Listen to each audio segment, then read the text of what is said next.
नमस्कार, मैं हूं Deepanjali Moitra.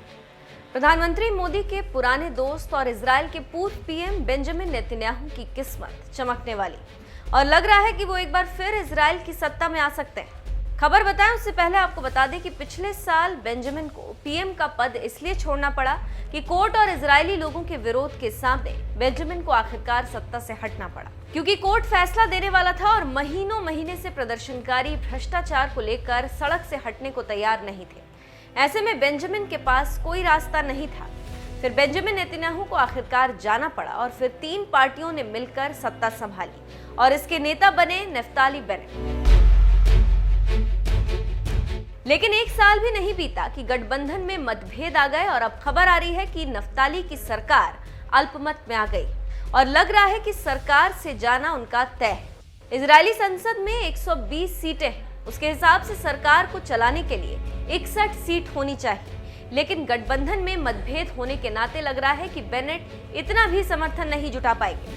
Times of Israel की एक रिपोर्ट में सूत्रों के हवाले से बेनेट का बयान सामने आया, जिसमें बेनेट का कहना है कि अगले 1 या 2 हफ्ते में ये तय हो जाएगा कि उनकी सरकार रहेगी या गिर जाएगी। रिपोर्ट के मुताबिक 8 पार्टियों के गठबंधन में शामिल अरब समर्थक पार्टी यूनाइटेड अरब लिस्ट फिलिस्तीन के मामले पर बेनेट सरकार से नाराज है। फिलिस्तीनी बस्तियों को लेकर इसका पहले भी सरकार से टकराव था।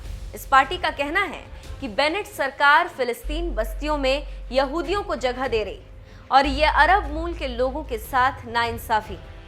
बेनेट को एक और बड़ा झटका सोमवार को तब लगा जब यामिना पार्टी के सांसद नीर ओरबाक ने गठबंधन से अलग होने का ऐलान कर दिया।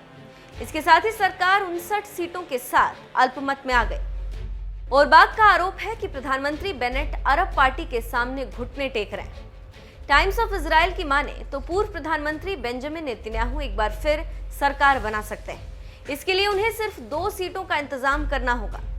पॉलिटिकल एक्सपर्ट जैमनी मेरोज ने कहा कि इजराइल की सियासत में कुछ तय नहीं है, इससे दुनिया में देश की इमेज पर भी असर पड़ता है। बेनेट उन्हीं नेतन्याहू को कुर्सी से हटाकर प्रधानमंत्री बने थे जिन्हें उनका राजनीतिक गुरु माना जाता है।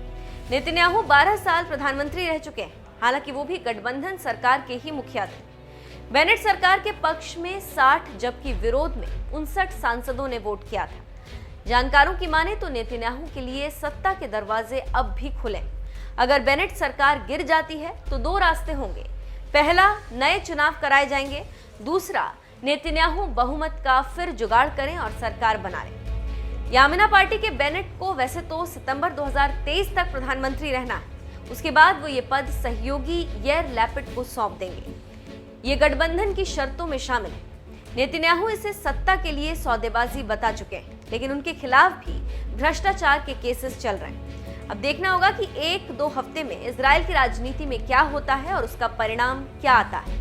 लेकिन अगर बेंजामिन पीएम बनते हैं तो इससे भारत को फायदा होगा और दूसरा, पीएम मोदी के खास दोस्त हैं।